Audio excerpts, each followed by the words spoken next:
Hi everybody. Today I am going to talk about the bacterium Salmonella typhi, which is responsible for causing the disease typhoid. It is commonly called as enteric fever. Introduction. Salmonella enterica serotype typhi. It's responsible for causing the disease typhoid fever. This bacteria belongs to the family Enterobacteriaceae, and this organism is divided into two major groups. One is the enteric fever group and another one is the food poisoning group. Under the enteric fever group comes two organisms. They are Salmonella typhi and Salmonella paratyphi. And under the food poisoning group comes the other serotypes. Pierre Louis coined the term typhoid fever from the bacteria that is isolated from the lesions in the abdominal lymph nodes of patient died from gastric fever. This organism is named after the Greek word typhus. The meaning is smoky. In 1880, the German pathologist Karl Ebert identified this organism. It is first cultured in 1884 by George Gapsky, and the Almut Wright developed the vaccine for this disease. There are nearly 2000 serotypes are there in this organism, and among those 100 serotypes that accounts for human infections. This organism lives in the intestine and blood stream of infected persons. Next, we'll see its morphology. This organism is a gram negative rod shaped bacteria. And regarding the size, it is 1 to 3 microns in length, 0.5 microns in width. And this organism won't produce spores, and also it is a non-capsulated one. And this organism is a highly motile one due to the peritrichous flagella. That is flagella which is present all over the surface of this bacteria. And next we will see its cultural characteristics. This organism is a facultative anaerobe. The optimum temperature which is required for growing this bacteria is 37 degrees centigrade. And in the differential media, that is McConkey agar media, this organism forms colorless colonies. It is mainly due to non-lactose fermentation. And there are certain specific media which are available which is used for growing this organism. One such one is the Wilson Blair bismuth sulfide medium. In this organism produces jet black colonies. And also there are certain media which can be recommended for growing these organisms are Salmonella, Shigella, agar, it is a differential media, and also DCA, deoxycholate citrate agar. And the liquid media that is used for this growing this organism, that is the enrichment medium, that is selenite F broth and tetrathionate broth. And next we will see its biochemical properties. This organism shows indole negative and MR positive, VP negative and citrate negative results for IMVIC test. It also shows positive result for catalase, negative result for oxidase, and in the triple sugar ion agar, this organism shows acid but alkaline slant with H2S production, which is denoted by the formation of black coloration. And also it shows negative result for urease and positive result for H2S production, and it ferments glucose, mannitol and maltose but do not ferment lactose and sucrose. And for nitrate reduction test it shows the positive result. And regarding the antigenic structure, this organism possesses the following antigens. First one, the flagellar antigen, which is denoted as H antigen, and the somatic antigen, it is denoted as O antigen, and the surface antigen, which is represented as VI antigen. And next we will see the virulence factors. This VA antigen, it acts as a virulent factor.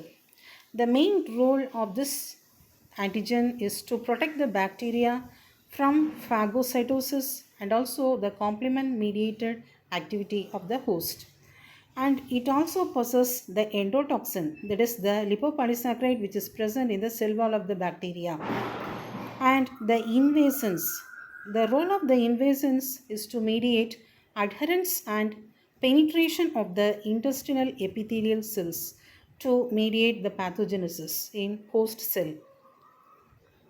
And regarding the resistance, this organism it can grow up to 55 degrees centigrade for 1 hour, 60 degrees centigrade 15 minutes, and this organism can be easily killed by exposed to boiling, chlorination, and also to pasteurization. And next we will see its pathogenesis. Salmonella enterica serotype typhi. It enters the human body through ingestion of food or water. So the main mode of entry through the food and water. Then this organism will be excreted out in the excrements of the host. If it survives very well in the gastric pH, that is in the stomach, and it has adhered into the small intestine. The infectious dose of Salmonella enterica serotype typhi in healthy individuals ranges between 1000 and 1 million organisms. That is the minimum dose which is required for initiating the infection in the host. It is related to the host defense mechanism. Salmonella enter the submucosa region of the small bowel, then direct penetration into the epithelial tissue by a cystic fibrosis transmembrane conductance regulator, that is CFTR, or via the M cell, a specialized lymphoid epithelial cell.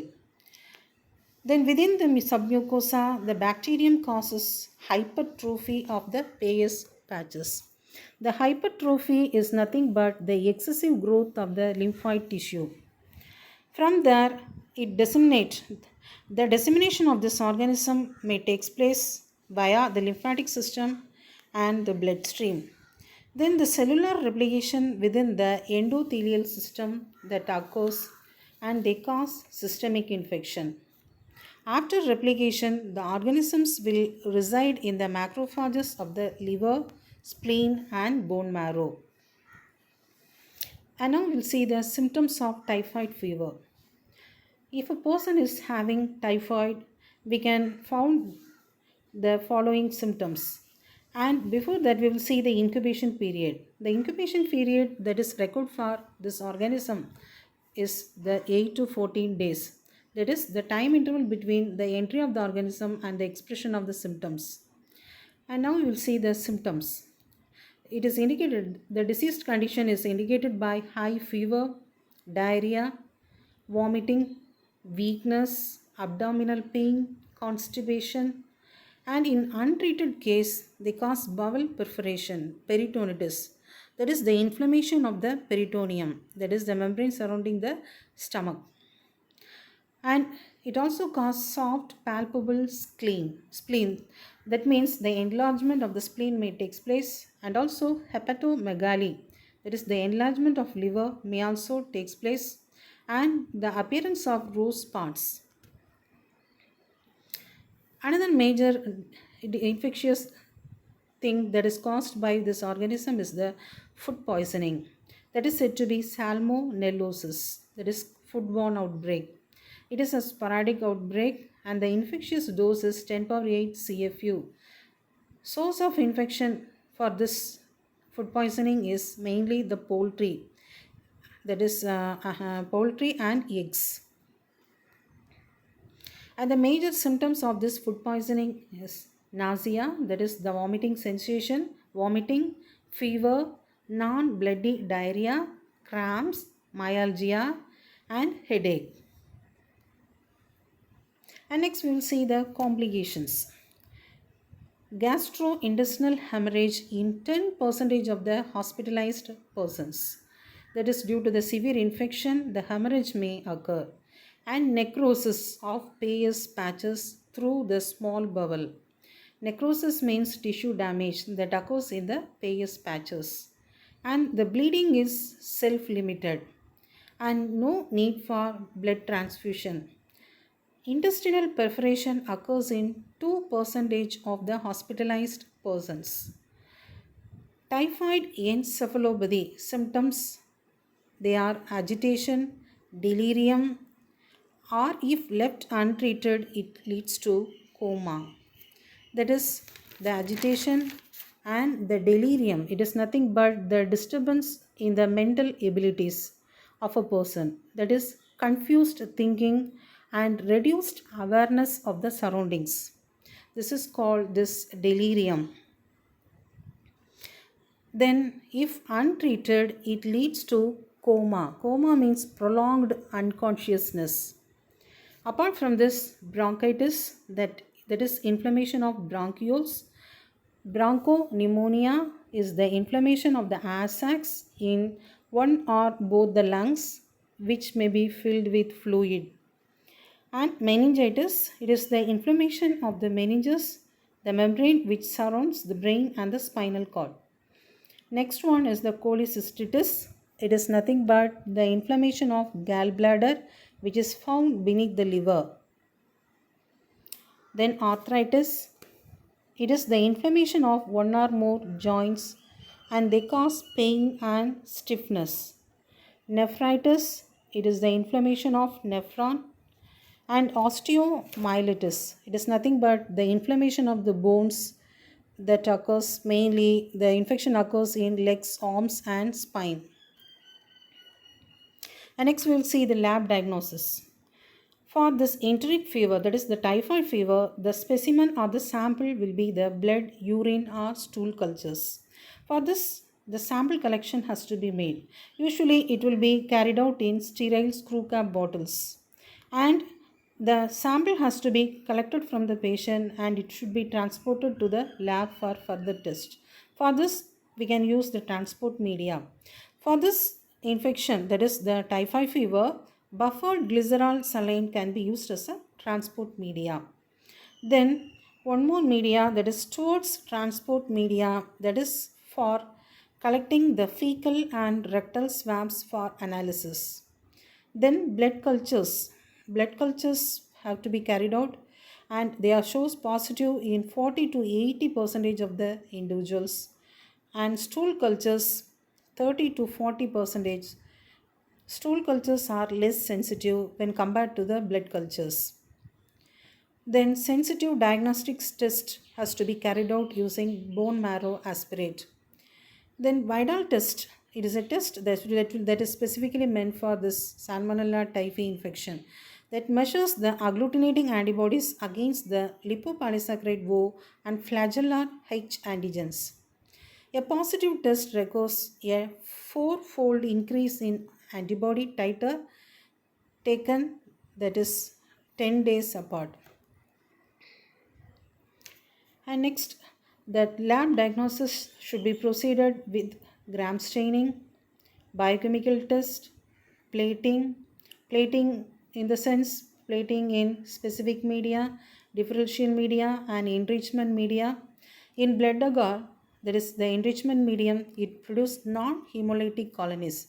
That means it won't produce any hemolysis. Then in the differential media, McConkie agar media, this organism is a non-lactose fermenter. So it won't form pink color colonies. It forms colorless colonies. Then in the bismuth sulfate agar, it forms black color colonies. In deoxycholate citrate agar, it forms pale colonies.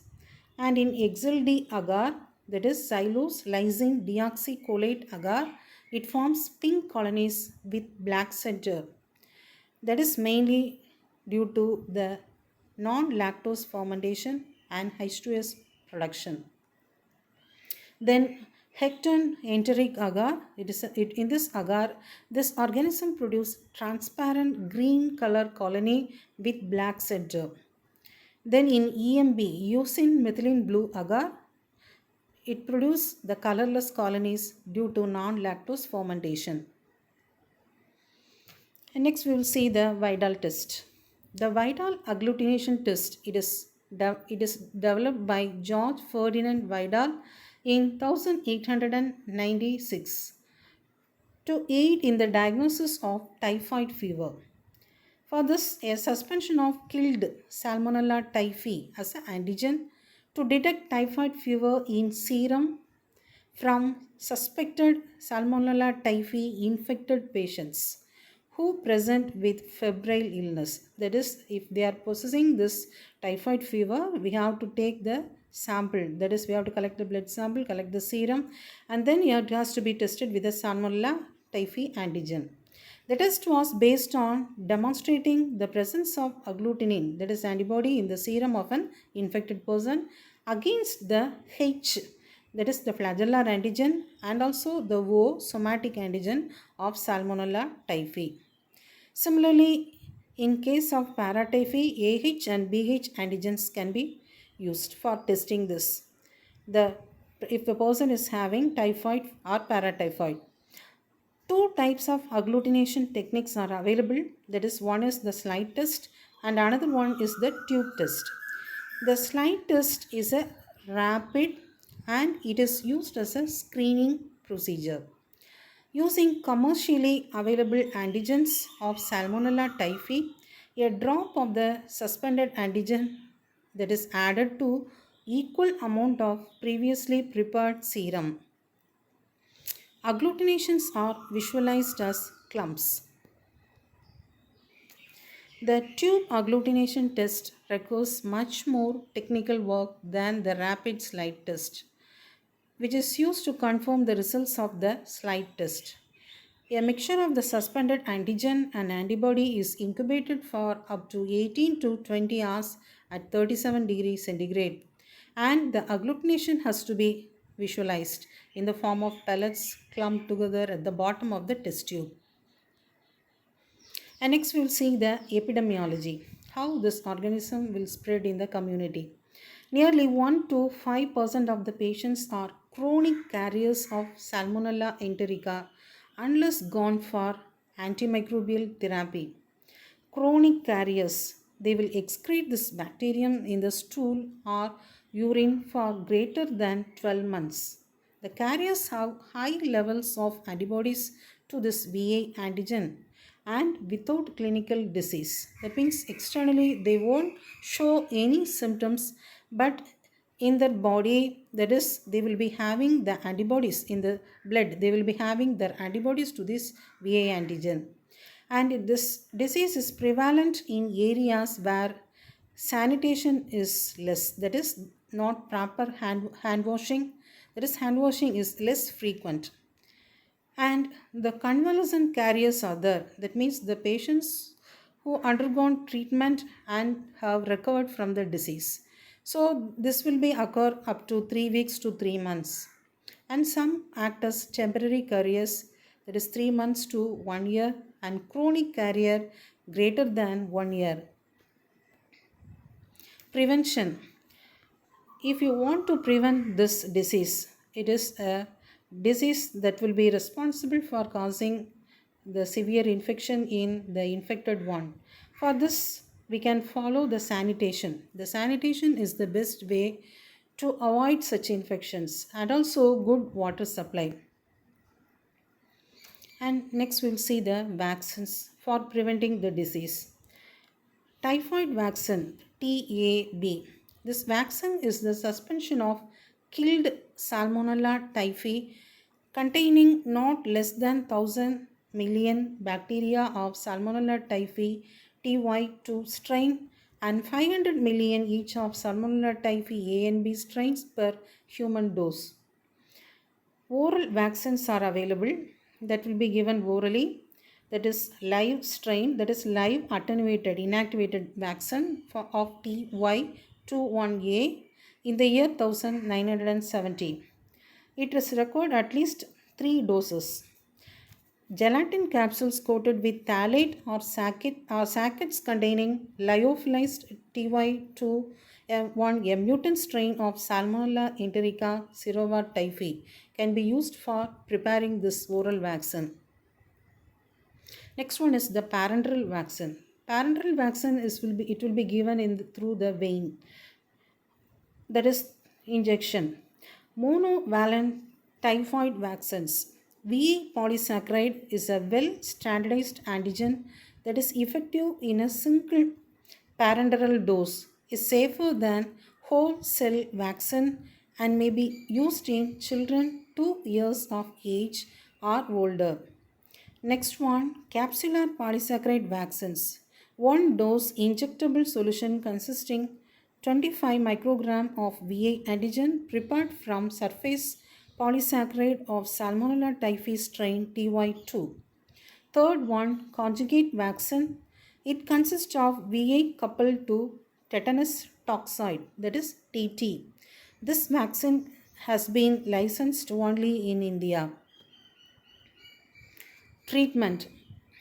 Salmonella enterica serotype typhi can be treated with antibiotics like chloramphenicol. Due to the resistance developed, ciprofloxacin or ofloxacin can be used. Quinolone therapy in children occur when alternative therapies are unavailable. Due to resistance to quinolones, cephalosporins such as ceftriaxone can be used. Another option is the azithromycin. And also, the combination therapy may be recommended. That is the use of fluoroquinolones, cephalosporins, and macrolides for those who fail to respond to standard therapies. Thank you.